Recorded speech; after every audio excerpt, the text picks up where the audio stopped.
జగన్మోహన్ రెడ్డి పాలనలో వైకాపా నాయకులు ఇసుక దోపిడీలో వేల కోట్ల రూపాయల అవినీతికి పాల్పడ్డారని, ఇతరులు ఎవ్వరిని టెండర్లలో పాల్గొనకుండా చేసి తమ బినామీ కంపెనీలకు మాత్రమే టెండర్లు దక్కేలా పక్కా ప్రణాళికతో ఒక వ్యూహాత్మకంగా అడుగులు వేశారు అంటూ వైకాపా నాయకుల మీద, జగన్మోహన్ రెడ్డి మీద, కొంతమంది మంత్రుల మీద అవినీతి ఆరోపణలు వస్తున్నటువంటి నేపథ్యంలో ఈ అంశం మీద మనం విశ్లేషణ చేసుకునేటువంటి ప్రయత్నం చేద్దాం.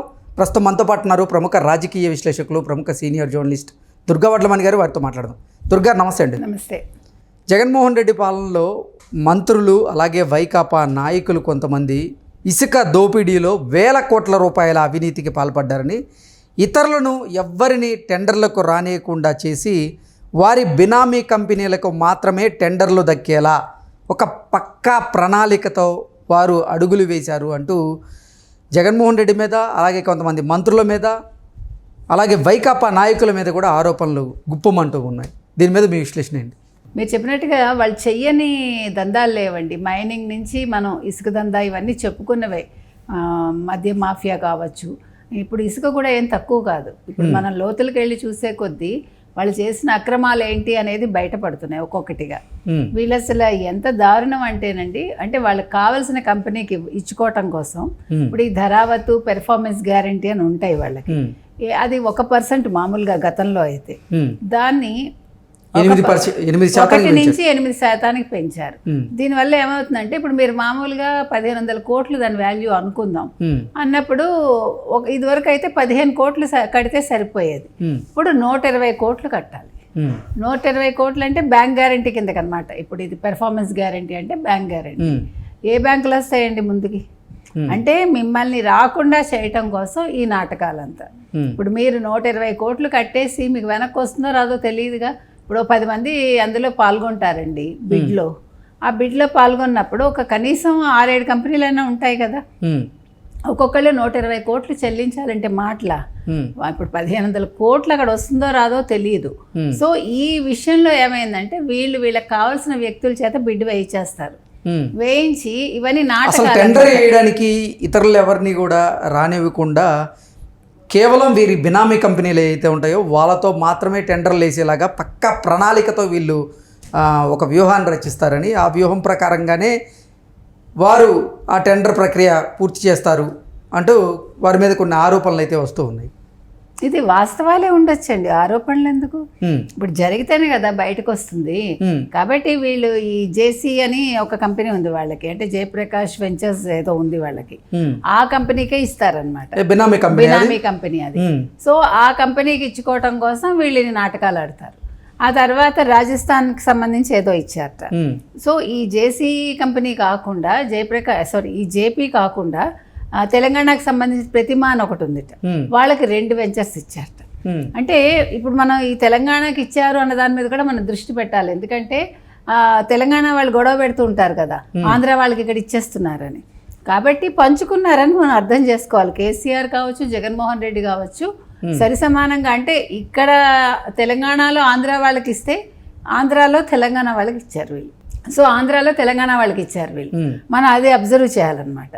అంటే ఇక్కడ ఇద్దరు కూడా, అంటే ఇటు కేసీఆర్ గారు కావచ్చు, అటు జగన్మోహన్ రెడ్డి గారు కావచ్చు, రాష్ట్రాలకు సంబంధించి కాకుండా వాళ్ళ వ్యక్తిగత ప్రయోజనాలు అయితే డెఫినెట్గా చూసుకున్నారు. నెంబర్ 1. నెంబర్ 2, వాళ్ళు అసలు ఈ ఇసుక దందాలో, ఈ ఇసుక దోపిడీలో అంటే జగన్మోహన్ రెడ్డితో పాటుగా ఆయన క్యాబినెట్లో పనిచేసినటువంటి ఏ మంత్రులు ఉన్నారు? ఈ ఇసుక దందాలో ఎన్ని వేల కోట్ల అవినీతి జరిగింది అంటే ఏం చెప్తారు? అంటే ఇప్పుడు మీకు గవర్నమెంట్కి సంబంధించి గోపాలకృష్ణ ద్వివేది అండి, ఆయన గనుల శాఖ మంత్రి. కాబట్టి ఆయన ప్రభుత్వానికి అనుకూలంగానే పనిచేశారు. ఆయన మీద ఉన్న ఆరోపణ అదే. అలాగే అక్కడ సంచాలకులు వెంకటరామరెడ్డి, సో ఆయన ఒకరు. వీళ్ళు కాకుండా, అంటే వీళ్ళు తూర్పుగోదావరికి సంబంధించి కూడా వీళ్ళంతా నిర్ణయాలు తీసుకున్నారు. సో ఇలాగ మీరు చెప్పినట్టు ఎంపీ అనేసరికి మేబీ మిథున్ రెడ్డి కావచ్చు. ఇప్పుడు మనకి పెద్దిరెడ్డి, మిథున్ రెడ్డి వీళ్ళే కదా, వీళ్ళందరూ కూడా ఇందులో ఇన్వాల్వ్ అయి ఉన్నారు. గనులకు సంబంధించి ఎట్లా అయితే వాళ్ళు ఇన్వాల్వ్ అయి ఉన్నారో, జగన్మోహన్ రెడ్డి తరఫున వీళ్ళే ఇన్వాల్వ్ అయి ఉంటారు ఖచ్చితంగా. కాబట్టి ఇప్పుడు తవ్వే కొద్దీ మనకు విషయాలు బయటకు వస్తాయి. ఎవరు ఏం చేసినా కూడా విషయం చూస్తే మట్టుకైతే మనం అనుకున్నట్టుగా ఇప్పుడు అవినీతి చిట్టాలన్నీ బయటకు వస్తున్నాయండి. ఇప్పుడు ఇసుక ఎంత అక్రమంగా వాళ్ళు తరలించి ఇసుక ఎంతలాగా తవ్వేశారంటే అసలు అంటే అనవసరంగా కూడా వాళ్ళు తవ్వి డబ్బు కోసమే వాళ్ళు చేశారు అనేది వాళ్ళ మీద భారీగా ఇసుక రీచ్లను నిల్వ ఉంచారు.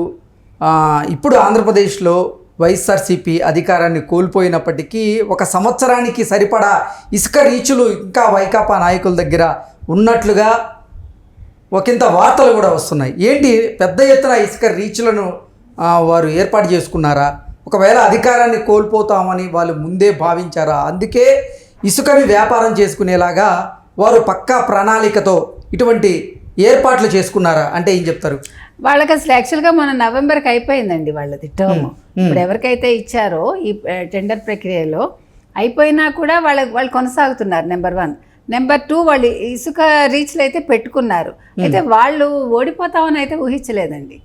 జగన్మోహన్ రెడ్డి అయితే కల్లో కూడా ఓడిపోతామని అనుకోలేదు. ఇసుక రీచ్లు ఎందుకు ఏర్పాటు చేసుకున్నారు? డబ్బు కోసం అంతే. ఇప్పుడు పని జరుగుతూ ఉంటుంది. ఇప్పుడు మనకు కావాల్సిన వాడు అక్కడ ఉన్నాడు, వడ్డించేవాడు. ఇష్టానికి దోచేశారు అంతే ఇసుకని. ఇప్పుడు మీరు చూసారు వాళ్ళ తవ్వకాలు కూడా, మనం అంటే విజువల్స్ చూడడమే మనం అయితే, మనకు అంతకు మించి మనకు తెలియదు, మన దగ్గరికి వెళ్ళి ఏం చూడలేదు అనుకోండి. బట్ స్టిల్ మన కళ్ళకి కట్టినట్టు కనిపిస్తోంది అక్కడ ఏం జరిగింది ఏంటి అనేది కదా. సో ఏ రకంగా చూసుకున్నా ఈ ఇసుక దందా అనేది ఈరోజు అంటే మైనింగ్ తర్వాత ఇసుక నెంబర్ 1లో ఉందో నెంబర్ 2లో ఉందో తెలుస్తుంది మనకి. వీళ్ళు చేసిన దందాలు ఒక 4-5 ముఖ్యంగా ఉన్నాయండి. వాటిలో నెంబర్ 1 మైనింగ్, నెంబర్ 2 ఇసుక, నెంబర్ 3 మద్యం, ఇంకా ఏమొస్తాయో వరుసగా మట్టి కూడా అన్నారు. ఇంకా ఏమొస్తాయో మనకు తెలీదు. అంటే మద్యం నెంబర్ 3లో ఉంటే మద్యం అంటే జగన్మోహన్ రెడ్డి పాలనలో గత 5 సంవత్సరాల్లో మద్యం మీదే 2,50,000 కోట్ల రూపాయల అవినీతి అవకతవకలు జరిగాయంటూ కొన్ని వార్తలు వస్తున్నటువంటి నేపథ్యంలో అంటే 2,50,000 కోట్ల కంటే కూడా ఇసుక మీద ఇంకా ఎక్కువ అవినీతి జరిగి ఉంటుంది అని మీరు భావిస్తున్నారా? అంటే అలా కాదు, ఊరికే మనం వరుస క్రమంలో చెప్పుకుంటున్నాం అంతే. మీరు చెప్పిన దాని ప్రకారం 2 లక్షల చిల్లర అనుకుందాం. అనుకుంటే నెంబర్ 1 మద్యమే కావచ్చు. ఇప్పుడు మనం ఒక మాటకు చెప్పుకుంటున్నాం తప్ప ఎగ్జాక్ట్గా ఏది ఎక్కువ ఏది తక్కువ ఇంకా మనకు తెలియదు. మొత్తం ఫైల్స్ బయటకు వచ్చి అవినీతి బయటకు వచ్చింది అనుకోండి, అప్పుడు ఏది నెంబర్ 1లో ఉంది ఏది నెంబర్ 2లో ఉంది అవి మనకు తెలుస్తాయి. అంటే రాష్ట్రం అభివృద్ధి పదంలో నెంబర్ 1లో కాకుండా ఇట్లాగా దందాల్లోనూ తర్వాత అవినీతిలోనూ ఏది ముందు ఉంది, ముందు వరుసలో ఫస్ట్ ఏది ఉంది తర్వాత ఏది ఉంది మనకు బయటపడతాయి.